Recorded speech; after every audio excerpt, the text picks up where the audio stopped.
Le président Ibrahim Traoré du Burkina Faso avertit, désormais tous les nids de l'esclavage seront verrouillés et traités sans pitié. Après la CEDEAO, est-ce le tour de l'UEMOA? Les États du Sahel préparent-ils leur sortie du franc CFA? Analyse prospective de nos consultants déjà au plateau. J'ai le plaisir et l'honneur de vous présenter un premier, Innocent Pato. Bonjour Innocent. Oui, comme d'habitude, bonjour Gilles et bonjour chers co-débatteurs. Très ravi de vous avoir une fois. Le co-débatteur, il ne le présente plus. Sans suspense, Excellence Sogoyo Kegewe. Merci. Bonjour et bonjour à nos téléspectateurs qui ne sont jamais fatigués de nous écouter. Sogoyo Kegewe qui est journaliste, ancien ambassadeur du Togo, Innocent Pato, journaliste également, analyste politique. Nous parlons donc de l'AES après la sortie de la CEDEAO. Est-ce le tour du franc CFA? Vous pouvez réagir au sujet, donner votre avis sur la question. Plus 228 96 46 96 08 43 43 96 08 43 43 président de l'indicatif. Plus 228. Et si vous nous suivez en différé sur notre chaîne YouTube, c'est le moment de soutenir cette émission avec le petit pouce en la likant. Abonnez-vous à notre chaîne pour recevoir nos programmes et puis partagez New World Forum pour porter loin la voix de l'Afrique qui change, la voix de cette Afrique qui gagne. Et pour le sujet du jour, on va commencer avec la sortie de ces trois pays, le Burkina Faso, le Niger et le Mali, de la CEDEAO. Aussitôt l'annonce faite dimanche, la semaine qui a suivi, le lendemain, certains ont notifié avec diligence cette sortie de la CEDEAO à l'institution sous-régionale. Comme quoi, c'était une décision très mûrie. Oui, dire que c'est une décision très mûrie, je me pose la question. Mais dire que est-ce qu'on s'attendait à une telle situation? Là, je dirais peut-être oui, parce que à voir l'évolution des choses, il y avait des signaux rouges qui montraient que par rapport à ce qui se joue, par rapport à l'intransigeance de la CEDEAO face à ce qui se passe au Niger, il y avait quelque chose de très très délicat à venir. Et d'ailleurs, nous avions annoncé les couleurs sur ces plateaux pour dire à vouloir trop tirer sur la corde, elle finit par rompre. Et je crois que on est arrivé à une situation où la corde a fini par lâcher. Excellence Sogoyo Kegewe, après l'annonce, les trois pays donc ont immédiatement notifié à la CEDEAO leur retrait sans état d'âme. Le divorce est définitivement consommé. La question ne devait pas se poser, mais bon, comme vous la posez, on va répondre. Et il faut noter quelque chose. Nous suivons l'histoire, la marche de l'histoire. Pratiquement tous les peuples du monde ont été colonisés, maltraités, exploités. Quand les Américains, ce qu'on appelle les États-Unis aujourd'hui, la première puissance du monde, se sont libérés des Anglais, les fameuses tuniques rouges, jusqu'à proclamer leur indépendance, je crois en 1776, mais c'était une bonne fois pour toutes. Tu n'as jamais appris que les Américains sont retournés supplier les Anglais de revenir les coloniser. La Chine, qui est la première puissance économique aujourd'hui, a été colonisée d'abord par tous les Occidentaux qui avaient leurs concessions, qui traitaient les Chinois comme des chiens, et ensuite par les Japonais qui sont venus occuper la Mandchourie. Et les Japonais, c'est pas la peine, on coupe les têtes à tour de bras. Pour un oui ou non, on coupe la tête aux Chinois. Les samouraïs s'exerçaient à ça. La Chine s'est battue, mètre carré par mètre carré, jusqu'à libérer les 9 millions de kilomètres carrés. Tu n'as jamais appris que les Chinois sont retournés supplier les Japonais, les Anglais, on veut encore être votre colonie, vous êtes si gentils. Non. Alors, moi, je ne comprends pas pourquoi les colonels, généraux et capitaines burkinabés, maliens et nigériens, quand ils arrachent leur indépendance, ou veulent arracher leur indépendance, qui est des gens tapis quelque part, non, ça n'a pas été réfléchi, non, ils vont revenir où? Tu ne peux pas sortir d'une chaudière et y retourner volontairement. Maintenant, si quelqu'un veut les y forcer, mais qu'il aille se battre. Ils sont prêts maintenant à se battre, qu'il aille se battre. Donc, la question ne doit pas se poser. Aujourd'hui, la question, si les colons veulent sauver la mise, s'il veut encore sauver ce qui est sauvable, c'est de savoir comment traiter avec les autres pays maudits francophones. Peut-être la France peut sauver quelque chose, mais si on continue sur le même rythme, avec de soi-disant valets, choses, esclaves de maison qui sont là, qui se gonflent, non, Macron ne t'en fait pas, on va te les ramener, ils vont revenir, on va les appeler à la sagesse, mais c'est retourner dans la CEDEAO qui serait un manque total de sagesse et un suicide. Ils se font harakiri. Tu connais l'expression, je crois. Ils se font harakiri. Les Japonais, cette expression. Voilà. Donc, moi, je crois que il y a des questions qu'on ne devait même plus poser parce que toute la semaine, c'était dimanche passé, toute la semaine, on a eu le temps de lire les réactions des uns et des autres. C'est tellement infantile, illogique, que tu te demandes, mais donc c'est à ces gens-là que nous faisons confiance, que ce soit à la CEDEAO ou bien à l'Union africaine, tu te dis, mais c'est pas croyable. Mais justement, la réaction de la CEDEAO qui semble ne pas accepter ce retrait des 3 pays. Qui a demandé son avis? C'est 3 pays que la CEDEAO qualifie de membres très importants. Très important. Bon, avant d'arriver à cette question, j'ai comme l'impression qu'on veut faire ravaler le crachat à ces officiers qui sont au pouvoir dans le Tako gourmand. C'est l'ensemble. C'est comme une image simple que je vous donne. Tu as ton oiseau à la maison qui a fait 20 ans avec toi, qui sait qu'il est plus à l'aise quand il sort de la cage. Et par inadvertance, tu laisses la cage ouverte. Tu vois ton attitude, tu rêves. Tu penses que cet oiseau qui a fait 20 ans, plus de 20 ans avec toi, va revenir. Et tous les jours, tu vérifies dans la cage pour voir s'il va revenir. Je crois que c'est un peu la situation par rapport à ces États. Bon, maintenant, par rapport à la question, tu peux me la répondre, s'il te plaît. Oui, mais c'est par rapport à la réaction de la CEDEAO qui n'accepte pas. Oui, c'est tout à fait normal. La CEDEAO ne peut pas accepter parce qu'aujourd'hui, elle trouve que ces États sont très importants. Mais quand elle prenait les décisions, quand elle se comportait d'une façon hyper arrogante vis-à-vis de ces États, elle avait oublié que c'est des États importants. Et donc, les voilà devant leurs responsabilités. Que la CEDEAO elle ne peut que s'agiter et faire quoi que ce soit, mais je ne vois pas ces 3 pays en train de revenir. De toutes les façons, sur la base de quoi ces pays vont revenir? Vous avez eu des manifestations de joie. Je me pose la question même de savoir, est-ce que vous-même, Gilles, vous n'avez pas applaudi quelque part de cette décision prise par les officiels dans les 3 États? Bon, sauf que mes pleurs ou mes applaudissements, je ne peux pas les afficher. Libre-toi. Gilles, la CEDEAO dit que les 3 pays sont importants. C'est caractéristique de nous les Noirs. Quand quelqu'un est vivant, on passe son temps à le combattre, à l'insulter, mais le jour de sa mort, va au cimetière entendre les éloges. Ah, ce type-là, il était humain, il était gentil, sans lui, on ne sait même pas comment on va faire, il va nous manquer. C'est la même oraison funèbre que la CEDEAO est en train de chanter sur les 3 partants. Ils sont partis, ils ne reviendront jamais. Même dans une vie antérieure, après la mort, ils ne reviendront jamais. Sauf s'ils sont prêts à faire la guerre et à tuer les plus de 70 millions d'habitants de l'AES, bon d'accord, l'espoir peut exister, mais le temps que 70 millions de l'AES meurent, ça veut dire qu'il n'y a plus de CEDEAO, il n'y a personne. Oui, mais le jamais dont vous parlez, est-ce qu'on ne doit pas nuancer un peu? Parce que ce sont des régimes qui ont pris des décisions, des régimes de transition. On peut avoir des changements de régime, tout peut... Oui. Cette crainte existe d'autant plus que les pays là ont encore quelques virus de l'ancien système qui veulent capter le pouvoir. Moi, je dis ceci. Si c'est les officiers là qui s'agitaient et prenaient des décisions, je craindrais ce que tu dis. Mais aujourd'hui, c'est les populations. Plutôt s'il y a un des officiers qui dit qu'il retourne à la CEDEAO, le peuple va le débarquer immédiatement, surtout pas les Burkinabés, ni les Maliens, mais ils ont payé le prix du sang. Ces pays ont payé le prix du sang à cause de la complicité de la CEDEAO avec les terroristes. Comment vous dites que vous avez des forces en attente qui ne combattent que vos frères sous précédent de coup d'État pendant que les terroristes sillonnent la savane, tuent, égorgent, pillent et vous ne dites rien? Ces pays ont payé le prix du sang. Ils connaissent la valeur du sang de leurs soldats, de leurs enfants, de leurs femmes, de leurs vieilles, de leurs vieux qui sont morts. Et il n'est pas question de piétiner la mémoire de ces gens en retournant dans la CEDEAO.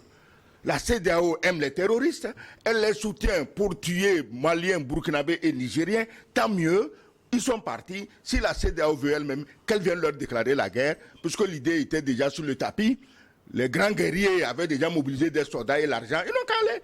Je crois que c'est l'argent et quelques fusils qui vont soumettre ces peuples courageux, ces peuples guerriers depuis des centaines d'années. Mais ils n'ont qu'à aller. On les attend. Et puis, parallèlement, Gilles, je crois que cette question me rappelle un média comme RFI. Je crois qu'il faut voir un peu la campagne médiatique autour de la question. Depuis que le problème s'est posé, on cherche à savoir quels sont ceux qui sont du courant négationniste par rapport à la question, ceux qui ne sont pas d'avis. Et on pose le problème en ce sorte que ce sont des autorités de transition.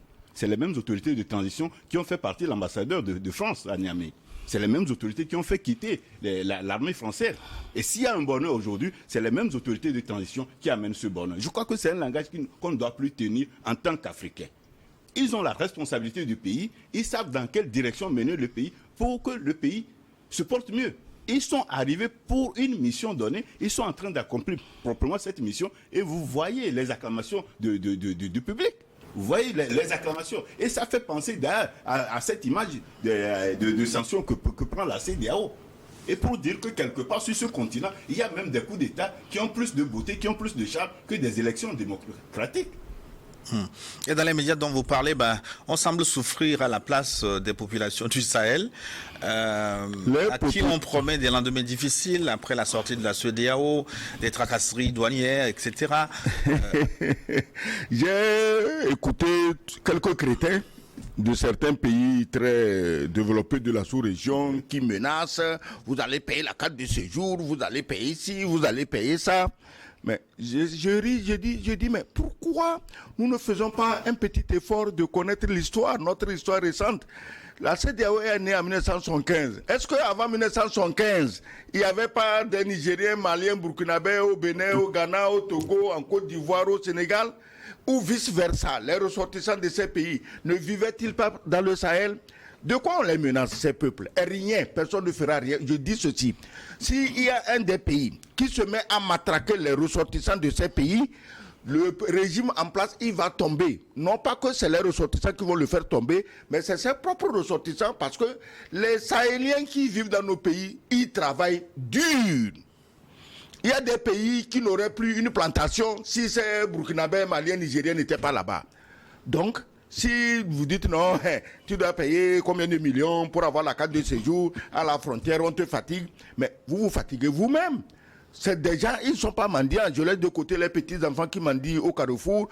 Eux, vous pouvez les chasser. Ils n'apporteront rien. Bon, spirituellement, c'est une autre question. Mais le Burkinabé, le Malien, le Nigérien, vivant dans un de nos pays côtiers, mais Dieu seul sait comment ils travaillent. Moi, je les vois chaque matin. Les jeunes Nigériens poussant des pousse-pousse, ils vendent le café, le thé, le chose. Mais combien de jeunes Togolais peuvent faire ça? Ils sont utiles à notre société et l'exemple que je donne, c'est l'exemple terre à terre, ça. Mais il y a des pays où c'est eux qui tiennent les plantations. Vous allez laisser mourir vos plantations? Bon, allez-y. Et puis ce discours rappelle un peu l'histoire. En 1958, quand Sékou Touré avait dit non à la France a dit OK. Et ils ont tout pris, jusqu'au dernier comprimé de Nivaquine dans les hôpitaux de Conakry. Et on a dit que la Guinée allait disparaître.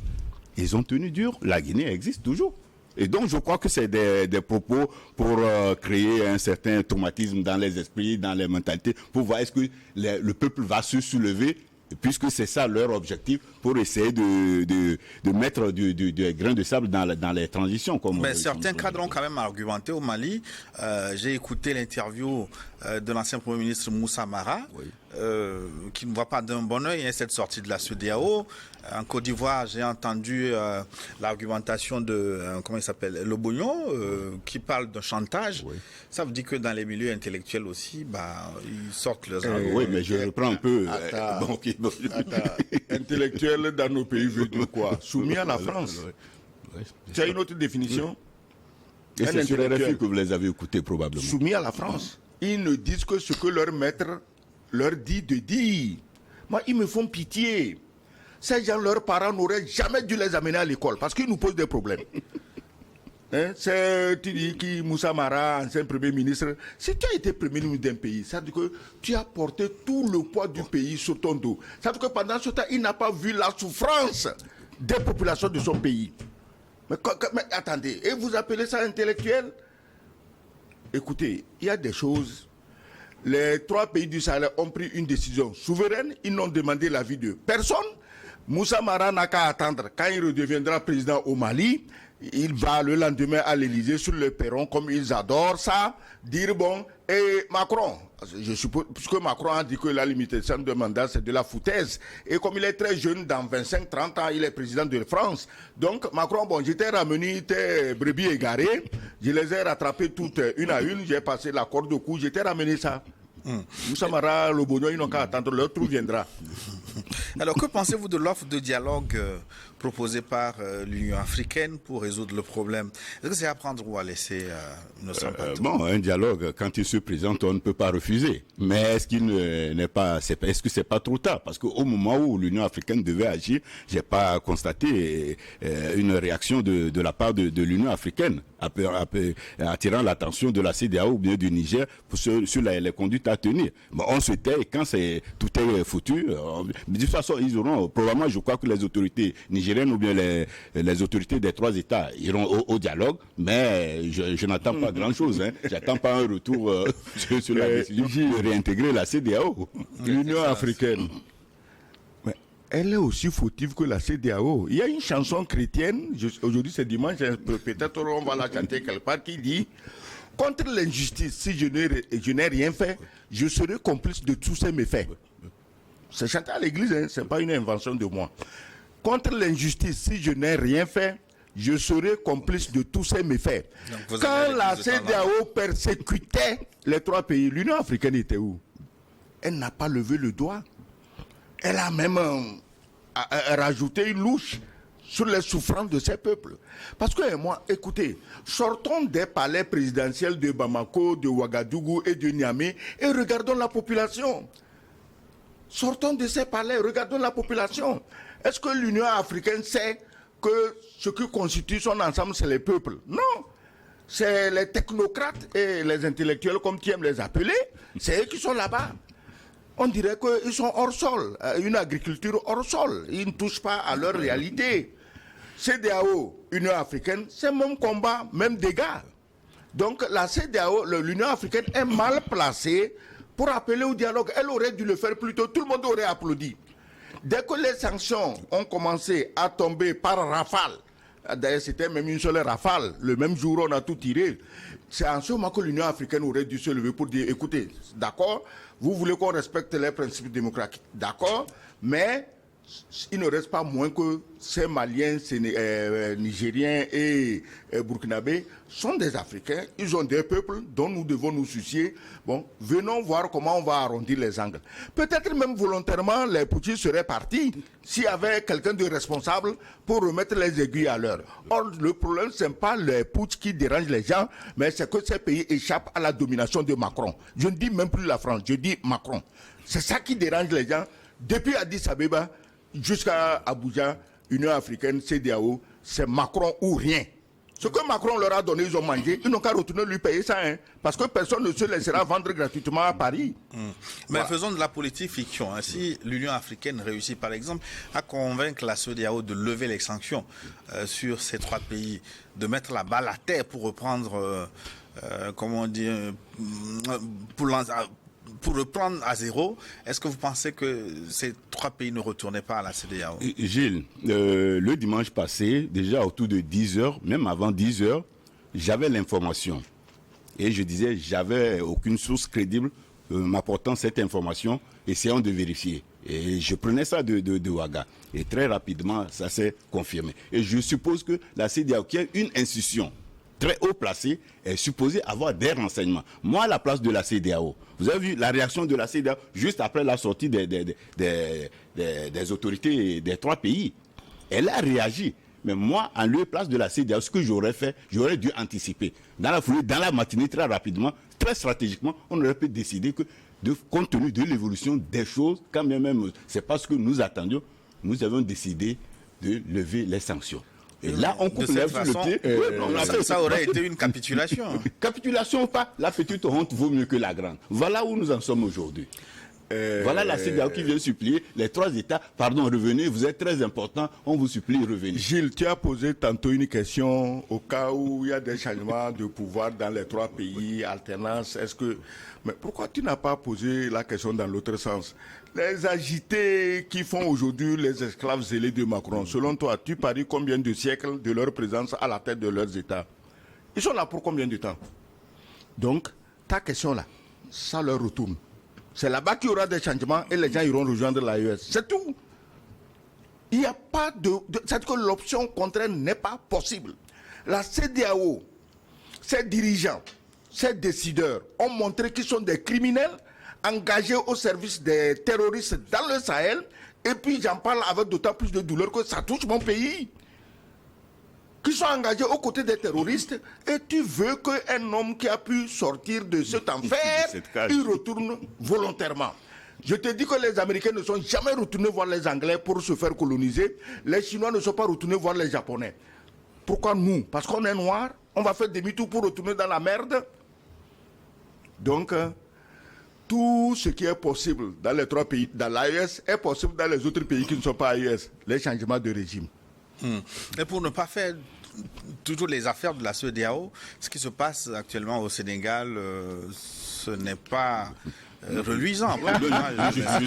J'allais en venir pour dire que l'Union africaine se trouve dans le rôle de la CEDEAO. Vous avez vu la décision, la sortie de la CEDEAO ce matin, et pourtant la CEDEAO était là. Quand il y avait des agitations au Sénégal, quand on avait arrêté Ousmane Sonko emprisonné comme ça, et pourtant, on savait où on allait. La CEDEAO n'a rien dit. Jusqu'à ce que, alors que les gens s'attendaient à un discours d'ouverture de la campagne, on se retrouve à un discours d'annulation des élections. Dans un État démocratique. Et de surcroît, d'un chef d'État qui a condamné le coup d'État au Mali, le coup d'État au Burkina, le coup d'État au Niger. Ce qui vient de se passer, c'est exactement un coup d'État. À la différence que celui qui le fait aujourd'hui est en costume et que les autres, eux, sont en treillis et que lui, en costume, il est ami de la France. Et là, on peut fermer les yeux. Et d'ailleurs, c'est pourquoi jusqu'à présent, on n'a rien entendu de la France. Le report d'une élection, c'est pas... non, c'est grave. Gilles, oui, excellent. Ce qui se passe au Sénégal, c'est grave. Moi, je suis très content. Cela va inspirer les Traoré, les Goïta et les Tchani. Que même à la veille des élections, on annule et puis on ne donne même plus un autre délai. On s'assied là. Est-ce que tu as compris? Et le Sénégal, on est en pleine canne, non? La Coupe d'Afrique des Nations. Quand à la fin d'un match, on est à égalité, qu'est-ce qu'on fait? On fait prolongation, non? Quand la prolongation finit, on est toujours à égalité, qu'est-ce qu'on fait? On fait les tirs au but. Je ne savais pas. Ce report. L'ambassadeur, c'est expert en football. Ce report me fait plaisir, disons, sur un autre plan. Parce que le candidat de Macky Sall n'a pas hésité à fanfaronner devant les médias français, notamment français, qu'on lui va tout gagner au premier tour. Mais pendant ce temps, son patron savait que non seulement il ne gagnera pas au premier tour, mais il ne gagnera pas au 10e tour. Donc, il fallait freiner des 4 fers. Et c'est ce que Macky Sall a fait, vraiment du courage pour lui. J'espère que sa ceinture de sécurité l'a bien gardé contre l'éventualité d'aller cogner le volant ou déclencher les airbags. Il a freiné des 4 fers, juste parce qu'ils se sont rendus compte. Ils ont beau mettre Sonko en prison, si la veille des élections, Sonko dit « je soutiens le crapaud X », les Sénégalais vont voter pour le crapaud X. Ils ne sont pas bêtes. Tu comprends, non? Malgré les conseillers occultes, funestes, sinistres, venus des pays que vous connaissez, c'est pas seulement la France, hein, les toxiques, ils ne sont pas seulement là-bas, ils sont même quelque part ici, là, à côté de nous. Donc, Macky Sall, qui est tout sauf bête, s'est rendu compte que non, l'affaire là, elle n'est pas pliée. Il faut chercher une autre porte de sortie. S'il profite de cette prolongation pour apaiser les élections, mais nous tous, on va applaudir. On va dire, bon, il va prendre un mois de plus, un an de plus. C'est rien dans la vie d'une nation. Il faut qu'on soit quelquefois prêt à sacrifier. Si on veut bâtir de vraies démocraties et non les singeries qu'on nous a imposé de Paris. Si on veut la vraie démocratie, si Macky Sall dit « Ah, tout le monde sera candidat et que le meilleur gagne », moi, je suis au-dessus de la mêlée. Maintenant, il s'est mis dans la mêlée du côté le plus bas possible. Quand toi, Premier ministre et candidat à la présidence, tu vas pérorer sur les antennes que tu vas gagner au premier tour, tu as raison, puisqu'on a mis le seul candidat viable, vous l'avez mis en prison. Qu'est-ce qui t'empêche de gagner au premier tour? Donc, moi, je crois que quant à si c'est coup d'État ou c'est pas coup d'État, non. Quand c'est civil qui fait coup d'État, à la CEDEAO, on célèbre, on boit champagne. Voilà un héros. Puisque les autres qui condamnent les coups d'État, ils ont fait la même chose chez eux. Hein? Ceux qui condamnent le plus les coups d'État, ils ont fait la même chose. Certains ont dit non, moi je viens au pouvoir pour un mandat. Ils sont bientôt au 4e mandat. D'autres étaient à la fin de leur mandat. On a entortillé la Constitution. Ils sont encore là. Donc Macky Sall ne fait que suivre les exemples. Et je demande à nos États du Sahel de suivre ces exemples-là, tant que leurs peuples sont avec eux. On va refermer cette parenthèse et revenir sur ce sujet. Non, avant de la fermer, je dois ajouter que je crois que Macky Sall a joué beaucoup de la stratégie. Et la défaite de l'équipe du Sénégal est un coup dur pour Macky Sall parce que tout était programmé. Hier, c'était les quarts de finale et il voulait profiter de l'euphorie et pour faire passer la chose, la pilule amère. Mais malheureusement pour lui, le bon Dieu est là et Ousmane Sonko veille au grain. Alors, après la sortie donc de la CEDEAO, est-ce que ces États vont quitter l'UEMOA aussi, qui est l'Union économique et monétaire ouest-africaine réunissant les 8 pays francophones de la CEDEAO? Oui, je peux. Oui, vas-y. Merci, grand frère. L'évidence, c'est qu'en sortant de la CEDEAO, tout ne sera pas rose. Il y aura des difficultés, certes. Mais sortir de la CEDEAO ne vous fait pas automatiquement sortir de l'UEMOA. Parce qu'il y a l'UEMOA et l'UMOA, qui sont deux entités différentes. L'UEMOA et la CEDEAO.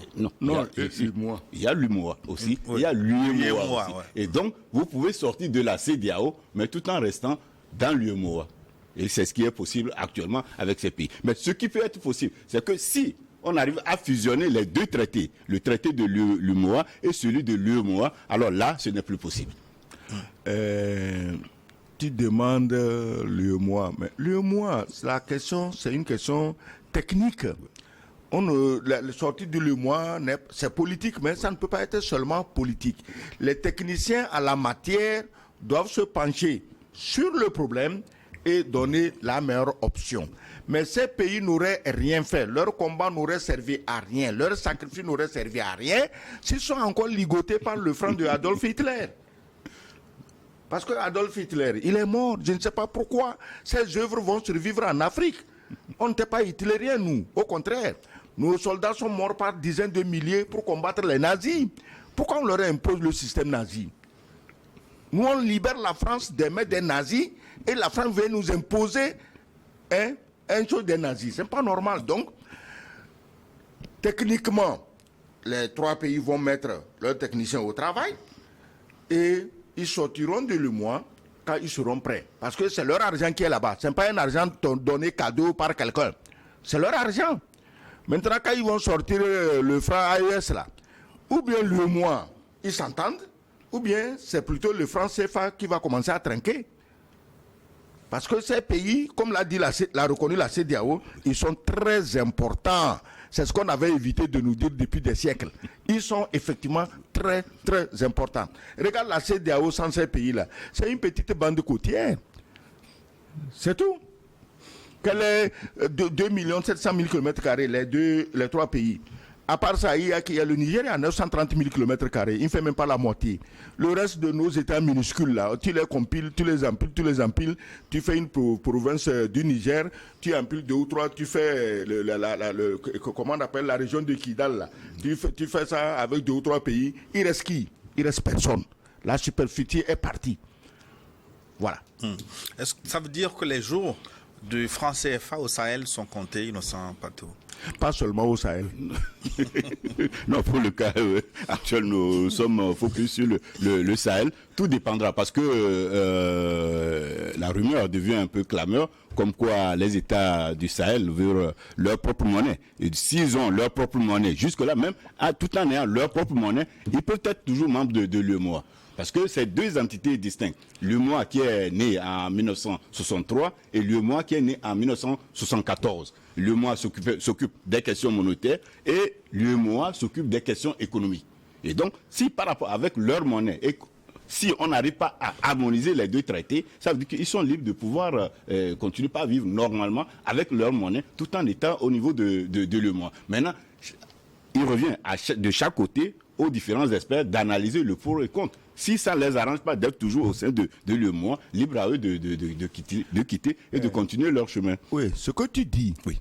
Toi tu parles logique et bon sens et intérêt. Oui. Mais les samouraïs, les samouraïs défenseurs des intérêts français, ils n'ont jamais fait usage de bon sens. C'est leurs humeurs. Actuellement, ils sont en train de trépigner. Je ne sais pas si tu regardes les bandes dessinées, Lucky Luke, le plus petit Joe. Moi, Joe, il trépigne. Ils sont en train de trépigner dans leur palais, à commencer par leur chef là-bas. Je les invite tous à relire le discours de la méthode de René Descartes. Par le chef en haut là-bas, c'est la chose la mieux partagée. En train de trépigner. Bon, ils ne réfléchissent pas. Ils auraient dû. Tout ce qui arrive, ils auraient dû. S'ils réfléchissent, on ne peut pas savoir. Ils auraient dû anticiper ça. Tout ce que nous avons toujours dit ici, on nous traite d'anti-français. Mais nous disons. La France, réveillez-vous. On n'a rien contre la France. Cherchez une autre façon de traiter avec nos pays. Libérez nos chefs d'État qui sont complètement efféminés. Vous les avez émasculés quand ils sont devant vous. Libérez-nous de tout ça. Nous sommes les plus disposés à travailler avec la France. Quand tu dis, parce qu'ils ont payé des petits zozos sur les réseaux. Tu es contre la France, tu es ceci. Naturellement, je me dis qu'on les paye pour ça. Sinon, tu ne peux pas blesser le bon sens quand quelqu'un parle comme ça, qu'il est contre la France. Vous êtes pour la France. Dites-moi concrètement, depuis le début, qu'est-ce que vous avez apporté à la France? Les trois pays, ça s'est empiré, ils sont partis. Qu'est-ce que vous allez apporter à la France? Il faut être pour la France, mais intelligemment. On peut être pro-français en Afrique et être un peu intelligent, quand même. Alors. mais sur la question, j'ai cherché, je ne sais pas si vous avez vu la réaction des autorités françaises par rapport à cette sortie des trois pays de la CEDEAO, eux qui sont généralement loquaces. Je n'ai pas vu beaucoup de déclarations, Innocent Pato.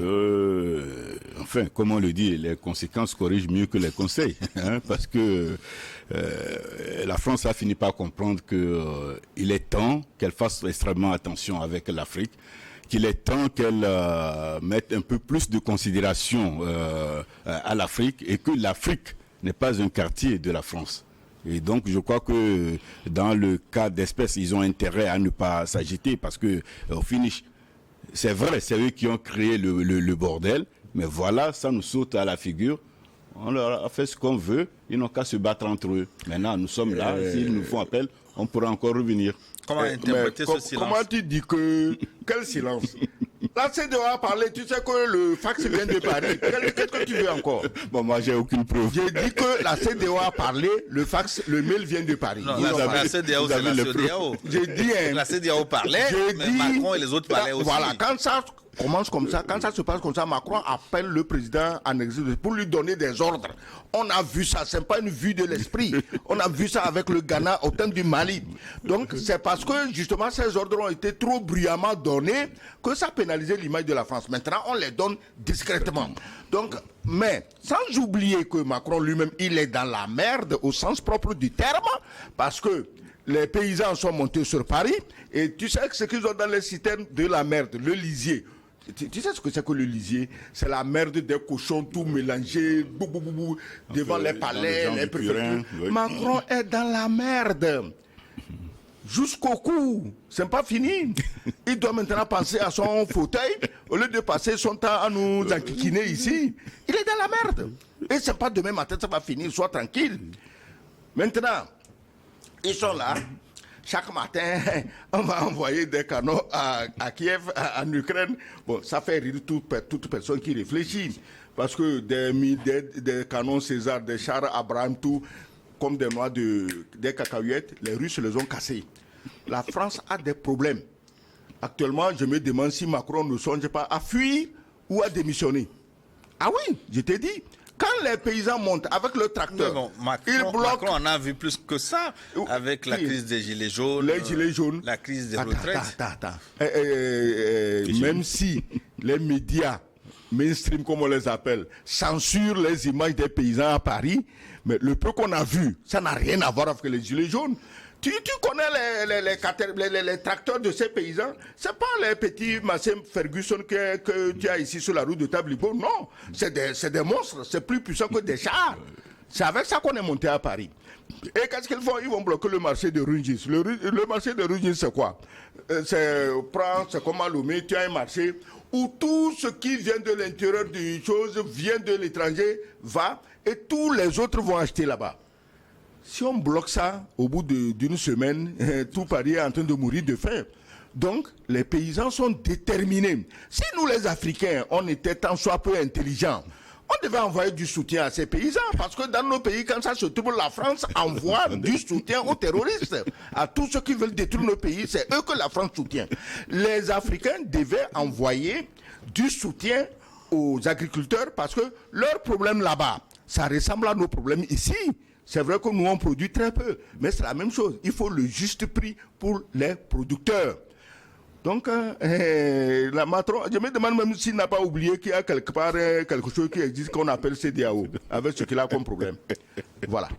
Et pour conclure cette première partie, je vais me référer aux dernières déclarations du président burkinabé Ibrahim Traoré, qui estime que tous les symboles de l'esclavage doivent être détruits, coupés.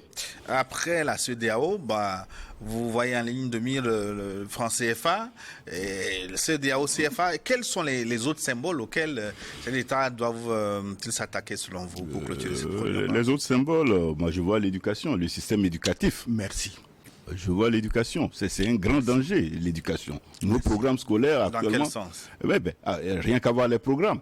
Là où je suis, Gilles, je suis en mesure, les yeux fermés, de te faire la carte des États-Unis d'Amérique. Je peux te faire la carte de la France, l'Hexagone. Je sais que l'Italie, c'est comme un coup de botte jeté à l'Afrique. Mais je ne peux pas te dire où se trouve... le Malawi, par exemple, je ne peux pas te le dire. Et je me dis africain. Je connais des Togolais, ils te disent, mais je n'ai pas dépassé Atapamé. Mais qui te citeront les quartiers de Paris. Atapamé, là, c'est un grand explorateur. Les autres, ils sont assez. Et ça, c'est lié au système éducatif. L'autre problème, c'est la religion. Et nous sommes formatés. Je suis catholique, je le reconnais. Mais ils nous ont lavé. Mais les symboles qu'on a, aucun des symboles ne ressemble à nos grands-papas, à nos grands-parents. C'est dangereux. Et pourtant, on a eu des gens. Et donc, il y a pas mal de choses. Il y a pas mal de choses qu'il faut revoir. Je ne peux pas les lister tous ici sur ce plateau, mais j'avoue que c'est très très sérieux. Nous sommes enchaînés. La colonisation nous a traumatisés. Mais je ne sais pas, est-ce qu'on peut réparer ce que la colonisation a fait de nous? Tu t'appelles Gilles, je m'appelle Innocent. Ça ressemble à quoi un pays africain? Pas seulement Gilles, on m'appelle Maoué. Heureusement qu'avec les événements qu'on connaît. Oui, c'est grâce à l'attentat de Sarakawa, avec la décision du chef de l'État de le retour à l'authenticité. Et moi, je m'appelle désormais Mbalembo au lieu de Innocent. Mbalembo. Mbalembo, c'est eux ça. C'est eux ça. Gilles, ce que le capitaine Ibrahim Traoré a dit, c'est fondamental. Les signes du colonialisme, nous tous, nous les portons. Comme il a donné l'exemple, Innocent, Gilles, machin, bon. L'ouverture au monde est une richesse. L'ouverture au monde, Xi Jinping s'appelle Xi Jinping. Il ne s'appelle pas Daniel Xi Jinping. Tu es d'accord avec moi? Il s'appelle Xi Jinping. C'est le nom de ses ancêtres. Il ne s'appelle pas Daniel Guillaume Athanase Xi Jinping. Non. Il ne s'appelle pas comme ça. Donc, ce qu'il dit, ce que Traoré veut changer, il doit aller au fond. Ce changement qu'il veut initier aujourd'hui, heureusement, lui, il est jeune, il verra venir. Ce changement qu'il veut initier aujourd'hui arrivera dans 2-3 générations, comme il a dit, pour qu'on sorte de notre sang, de notre ADN, de nos chromosomes, tous les complexes du colonisé. Je veux qu'un jour, les Africains noirs que nous sommes, quand ils sont face à un blanc qu'ils réagissent ou agissent comme un Chinois, un Vietnamien, un Thaïlandais. C'est des gens qui sont fiers de ce qu'ils sont. Et quand il va à la rencontre de la culture européenne, s'il aime cette culture, c'est une bonne chose. Moi, j'aime la culture européenne à certains égards. Donc, qu'on sache qu'il le fait volontairement par son feeling, son sensation. Mais aujourd'hui, un noir devant un blanc, mais c'est une catastrophe, Gilles. Toi, tu ne sais pas ce qui se passe. Même à Lomé, va dans un supermarché. Tu es aligné, un blanc vient, il passe devant toi. Je parle de Lomé, je ne te cite pas à l'Afrique du Sud. De Lomé, tu es au supermarché, devant le serveur, le blanc vient, il passe devant. Et le serveur ne dit rien, parce que c'est un blanc. Mais si c'est un autre noir qui venait passer devant toi, le serveur va réagir. Donc, c'est tout ça là que Traoré veut qu'on extirpe de notre mental. Mais ça va prendre 2-3 générations. Je lui souhaite courage de vivre assez longtemps pour voir ne serait-ce que le début. Et il faut, comme il a dit, éduquer les masses. Mais Innocent Pato parlait d'éducation. Oui, il faut éduquer les enfants. Gigantesque, sorti de la CEDEAO, du mois, en gardant l'éducation. Certains vous diront que vous n'avez pas fait grand-chose. En gardant quoi? L'éducation? Le système éducatif. Attends, le système éducatif doit être reformé de fond en comble. C'est de la connerie. Tu fais... Bon, attends, moi... Et j'ai fait l'université, même si des gens disent que je n'ai rien étudié dans ma vie, tant mieux. Non, peut-être qu'ils ne vous connaissent pas. Moi, je vous connais. N'a rien étudié. Donc, laisse-les. Voilà. Je suis obligé même de dire que son excellence a été major de sa promotion à l'école de journalisme. Il a été premier du Togo en allemand quand il était en première. C'est pas donné. Et ensuite, on te fait partir en Allemagne. Donc, je suis obligé de... Il faut recommencer l'éducation. Félicitations. Non, c'est pas important. Il faut recommencer l'éducation des enfants africains. Major de la promotion des Norbert Zongo, et ça, je l'ajoute. Norbert Zongo. Non, il faut reconsidérer l'éducation. C'est fondamental. Les peuples vivent grâce à leur éducation. Je ne vois pas pourquoi un enfant sur la colline chez moi là-bas aurait le même cursus qu'un enfant français. En quoi ils se ressemblent? Leur destin ne se ressemble pas. Leur carrière ne se ressemble pas. Il faut qu'on donne le goût du travail et du travail manuel à nos populations. C'est important. Donc, Traoré a lancé, disons, une campagne. Espérons que le peuple burkinabé, dont l'engagement ne soulève aucun doute, va emboîter le pas et que des choses changent, que ça nous serve de modèle. Parce que je voudrais juste rapidement ajouter que ce que nous disons pour les autres est valable pour le Togo. Et cette année, à la rentrée de cette année scolaire, on a introduit l'anglais dans des établissements scolaires. Je me pose la question de savoir quelle est la part du cavier et de l'évé. Pas seulement, il y a 42 il y a 40 et quelques ethnies au Togo. Quelle est la part de nos langues nationales? Vous voyez? Et donc, on aurait pu commencer par là. Introduire peut-être l'évé, le caviar, le kotokoli à la maternelle, depuis la maternelle, et de sorte que avant d'arriver au CM2... Les consignes ont été données. Par qui? Oui, de donner les cours dans les langues locales au bas âge. Hein. Avant, c'était proscrit, mais de plus en plus, c'est autorisé. Quelle est la politique nationale en ce sens? La jeunesse que nous voulons former doit être la jeunesse des battants, des gagnants, des hommes d'affaires, qui peuvent traiter d'égal à égal avec Français, Chinois, Américains et tout. Malheureusement, si tu veux arriver à ce niveau, il faut parler l'anglais. Nous parlons français. C'est très beau de parler français. Mais va à Flao. À Flao, à vol d'oiseau est à 1200 mètres d'ici. Tu parles français, le Ghanéen, il te regarde. Le Togolais lui fait effort pour parler un peu anglais, mais le Ghanéen français comprend tout petit p. C'est fini. Donc, c'est normal. Et n'oublions, ne faisons pas semblant. Le Togo fait partie du Commonwealth. Non, je ne suis pas contre. Je suis pas contre. Il est normal qu'on parle l'anglais. On parle déjà le français. Mais avant l'anglais et le français, moi je suis d'accord avec Innocent qu'il faut... Mais il y a le Hausa qui nous valise déjà.